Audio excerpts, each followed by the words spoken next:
Good morning. Isho മിശിഹായ്ക്ക് സ്തുതിയായിരിക്കട്ടെ. സുഖമല്ലേ? ദൈവം അനുഗ്രഹിക്കട്ടെ കേട്ടോ. ഞാൻ നിങ്ങൾക്ക് വേണ്ടി പ്രത്യേകം പ്രാർത്ഥിക്കുന്നു. ഇന്ന് ഞായറാഴ്ചയാണ്. ഇന്നത്തെ വിശുദ്ധ കുർബാനയിൽ പ്രത്യേകം നിങ്ങളെ ഓർത്ത് പ്രാർത്ഥിക്കും. പ്രിയപ്പെട്ടവരെ, ഇന്ന് ഞായറാഴ്ച പതിവ് പോലെ നമ്മൾ കഴിഞ്ഞ ഒരാഴ്ച കാലം പഠിച്ച വചനങ്ങൾ ഒന്നുകൂടെ ആവർത്തിക്കുകയാണ്. 27 മുതൽ 1 തീയതി വരെ, നവംബർ 1 തീയതി വരെ പഠിച്ച വചനങ്ങളാണ് ഇന്ന് നിങ്ങളുമായി പങ്കുവയ്ക്കുന്നത്. ഒരിക്കൽ കൂടി ഇത് ആവർത്തിക്കുന്നത്. ഓർത്തെടുക്കാൻ ശ്രമിക്കണം. അതിൻ്റെ അനുഗ്രഹങ്ങൾ നിങ്ങൾക്ക് ലഭിക്കും. എനിക്കും ലഭിക്കട്ടെ എന്ന് ഞാനും ആഗ്രഹിക്കുന്നു. നിങ്ങൾക്ക് ലഭിക്കട്ടെ എന്ന് ഞാനും പ്രാർത്ഥിക്കുന്നു. പ്രിയപ്പെട്ടവരെ, smile and start your day with Jesus ഈ എപ്പിസോഡിലേക്ക് നിങ്ങളെ സ്നേഹത്തോടെ സ്വാഗതം ചെയ്യുന്നു. ഞാൻ സിബി വർഗീസ്. പ്രിയപ്പെട്ട സഹോദരങ്ങളെ, 27 തീയതി പഠിച്ച വചനം ഏശയ്യാ പ്രവാചകൻ്റെ പുസ്തകം, അതിൻ്റെ 54 അധ്യായം 10 വചനമാണ്. നിന്നോട് കരുണയുള്ള കർത്താവ് അരുളി ചെയ്യുന്നു, മലകൾ അകന്നു പോയേക്കാം, കുന്നുകൾ മാറ്റപ്പെട്ടേക്കാം. മലകൾ അകന്നു പോയേക്കാം, കുന്നുകൾ മാറ്റപ്പെട്ടേക്കാം, എന്നാൽ എൻ്റെ അചഞ്ചലമായ സ്നേഹം നിന്നെ പിരിയുകയില്ല. ദൈവത്തിൻ്റെ സ്നേഹം എത്ര സുന്ദരം അല്ലേ? എൻ്റെ അചഞ്ചലമായ സ്നേഹം നിന്നെ പിരിയുകയില്ല, എൻ്റെ സമാധാന ഉടമ്പടിക്ക് മാറ്റം വരികയില്ല.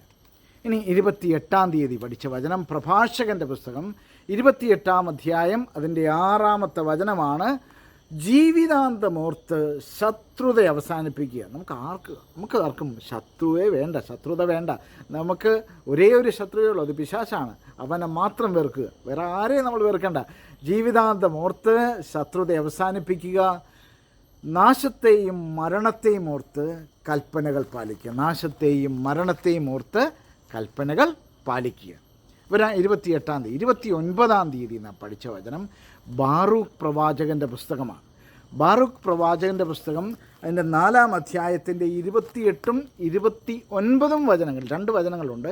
അത് ചേർത്ത് പറഞ്ഞാലേ ആ വചനം പൂർണ്ണമാവുകയുള്ളൂ. അപ്പം 28, 29 വചനം, 4 അധ്യായം ബാറൂക്ക് പ്രവാചകൻ 4, 28, 29.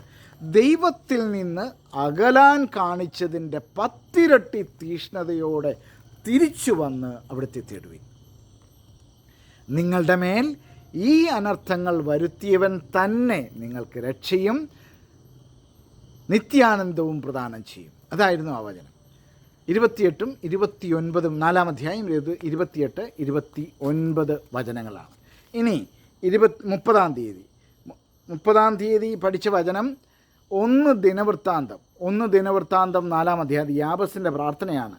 നിങ്ങൾ ഓർക്കണം, യാബസ് എന്ന മകൻ പ്രാർത്ഥിച്ച പ്രാർത്ഥന, ദൈവമേ എന്നെ അനുഗ്രഹിക്കണമേ, എൻ്റെ അതിരുകൾ വിസ്തൃതമാക്കണമേ. അവൻ ഇസ്രായേലിൻ്റെ ദൈവമായ കർത്താവിനോട് പ്രാർത്ഥിക്കുകയാണ്, ദൈവമേ എന്നെ അനുഗ്രഹിച്ച് എൻ്റെ അതിരുകൾ വിസ്തൃതമാക്കണമേ, അവിടുത്തെ കരം എൻ്റെ മേലായിരിക്കുകയും വിപത്തുകളിൽ എന്നെ കാത്തുകൊള്ളുകയും ചെയ്യണമേ. എന്നിട്ട് പറയുകയാണ് അവസാനം, ദൈവം അവൻ്റെ പ്രാർത്ഥന ദൈവം കേട്ടു. ഇങ്ങനെയാണ് ആ വചനം പറഞ്ഞ് അവസാനിപ്പിക്കുന്നത്. അവൻ്റെ പ്രാർത്ഥന ദൈവം കേട്ടു. ഇനി 31 തീയതി നാം പഠിച്ച വചനം മത്തായി ശ്ലീഹ എഴുതിയ സുവിശേഷമായിരുന്നു. 16 അധ്യായം 24 വചനം. ആരെങ്കിലും എന്നെ അനുഗമിക്കാൻ ഈശോ പറയുകയാണ്, ആരെങ്കിലും എന്നെ അനുഗമിക്കാൻ ആഗ്രഹിക്കുന്നെങ്കിൽ അവൻ തന്നെ പരിത്യജിച്ച് തൻ്റെ കുരിശുമെടുത്ത് എന്നെ അനുഗമിക്കട്ടെ. ഇനി 1 തീയതി പഠിച്ച വചനം, അത്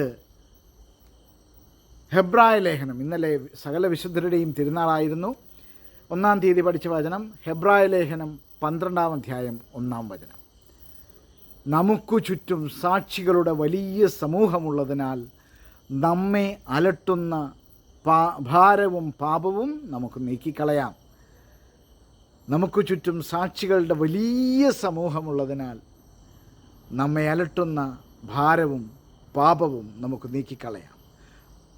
നമുക്കായി നിശ്ചയിച്ചിരിക്കുന്ന ഈ ഓട്ടപ്പന്തയം സ്ഥിരോത്സാഹത്തോടെ നമുക്ക് ഓടിത്തീർക്കാം. ഈ മനോഹരമായ 6 വചനങ്ങൾ നിങ്ങൾ ഹൃദ്യസ്ഥമാക്കണം, കാണാപ്പാഠം പഠിക്കണം, അതറിയണം. അതിൻ്റെ അനുഗ്രഹങ്ങൾ നിങ്ങൾക്ക് ലഭിക്കട്ടെ എന്ന് പ്രാർത്ഥിക്കുന്നു. സുന്ദരമായൊരു ഞായറാഴ്ച നിങ്ങൾക്ക് ഉണ്ടാവട്ടെ എന്ന് പ്രാർത്ഥിക്കുന്നു. ഇത് മറ്റുള്ളവരിലേക്ക് എത്തിക്കുവാൻ ആർക്കെങ്കിലുമൊക്കെ അയച്ചു കൊടുക്കണം കേട്ടോ. ദൈവം നിങ്ങളെ അനുഗ്രഹിക്കട്ടെ. ആമേൻ.